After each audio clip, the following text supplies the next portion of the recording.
Hi everyone, আসসালামু আলাইকুম।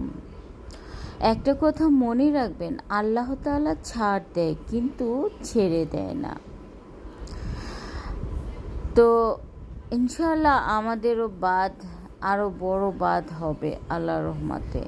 আর আমি সবার উদ্দেশ্যে একটা কথা বলতে চাই, সেটা হচ্ছে আমরা যে যার জায়গা থেকে যতটুকু সম্ভব আমরা এই বন্যার্তদের পাশে দাঁড়াবো। আর যারা এই অবস্থায় আছে তাদেরকে উদ্ধার করার জন্য সবাই একসাথে হয়ে ইনশাআল্লাহ চেষ্টা করব এবং চেষ্টা করছে ইনশাআল্লাহ। তো এই যে অবস্থা, এটা দেখে আসলে মনটা ভালো লাগছে না। সবাই সবার জায়গা থেকে যার যতটুকু সম্ভব চেষ্টা করা উচিত এবং চেষ্টা করছি ইনশাআল্লাহ।